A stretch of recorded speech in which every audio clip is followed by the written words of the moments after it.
বিরতির পর স্বাগত।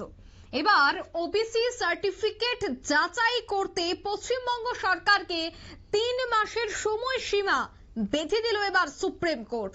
নিয়ম মেনে সার্টিফিকেট দেওয়া হয়নি অভিযোগে 12 লক্ষ ওবিসি সার্টিফিকেট বাতিল করেছিল কলকাতা হাইকোর্ট। তবে এর বিরুদ্ধে সুপ্রিম কোর্টে আবেদন করেছে পশ্চিমবঙ্গ সরকার। তবে এবার সার্টিফিকেট যাচাই করতে হবে, সময়সীমা বেঁধে দেওয়া হয়েছে 3 মাস। বিস্তারিত জানবো, টেলিফোন লাইনে যুক্ত হয়ে গেছে প্রতিনিধি রাজীব দত্ত। রাজীব, ঠিক কি জানতে পারছো? দেখো, প্রথমেই বলি যে রাজ্যে জানি যে ওবিসি সার্টিফিকেট ঠিক লোকসভা নির্বাচনের আগেই রাজ্যের 12 লক্ষ ওবিসি সার্টিফিকেট বাতিল করে দিয়েছিল তৎকালীন ডিভিশন বেঞ্চ, অর্থাৎ কলকাতা হাইকোর্টের যে division bench, justice Tapabrata Chakraborty এবং জাস্টিস রাজাশেখর মান্তার বেঞ্চ। তাদের বক্তব্য ছিল যে এই ওবিসি সার্টিফিকেট যেটা দেয়া হয়েছে 2011-র পর থেকে, সেখানে নিয়ম কানুন মেনে দেওয়া হয়নি। যারা ওবিসি পাওয়ার যোগ্য নয় তাদেরও কিন্তু ওবিসি সার্টিফিকেট দেওয়ার অভিযোগ উঠেছিল এবং সেই কারণেই সরকারের হলফনামা চাওয়ার পরই দেখে যে এই বিষয়টা ব্যাপক গরমিল হয়েছে, তখনই কিন্তু বাতিল করে দেওয়া হয় 12 লক্ষ ওবিসি। এবং 12 লক্ষ ওবিসি সার্টিফিকেট বাতিল করে দেওয়া মানে বুঝতে পারছি যে অনেকে কিন্তু বিপদে পড়লেন, যারা ওবিসি সার্টিফিকেট নিয়েছিলেন তারা বিপদে পড়লেন। সরকার তড়িঘড়ি কিন্তু সুপ্রিম কোর্টে যায় এবং সুপ্রিম কোর্টে এই কলকাতা হাইকোর্টের যে নির্দেশ সেটা স্টে অর্ডার চায়।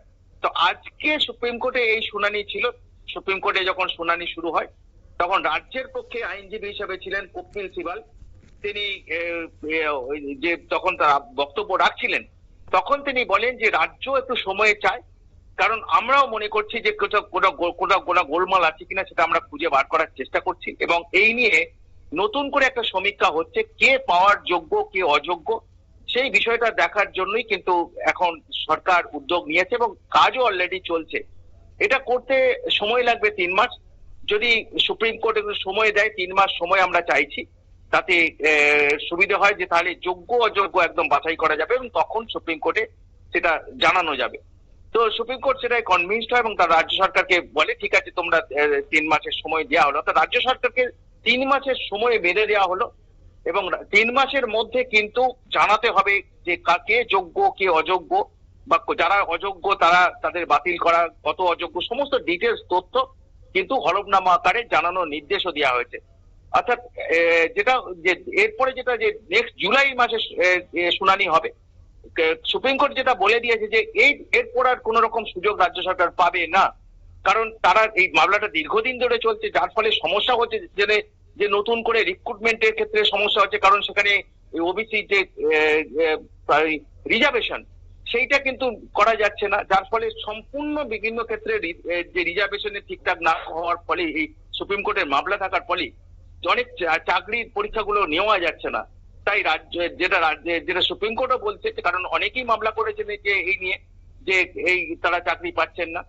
তো সুপ্রিম কোর্ট যেটা বলেছে যে রাজ্য সরকারকে 3 মাস সময় দেওয়া হলো এবং 3 মাসের মধ্যে কে যোগ্য কে অযোগ্য সেটা বাছাই করে তার হলফনামা দিতে হবে এবং রাজ্য প্রতিশ্রুতি দিয়েছে যে 3 মাসের মধ্যে তারা এই কাজ করে সুপ্রিম কোর্টে জানাবে যে কাদের ওবিসি সার্টিফিকেট বাতিল করা উচিত এবং কারা মানে যোগ্য। সেটা আপাতত এরপরে কিন্তু জুলাই মাসে নেক্সট শুনানি হবে। অঙ্কিতা, ধন্যবাদ।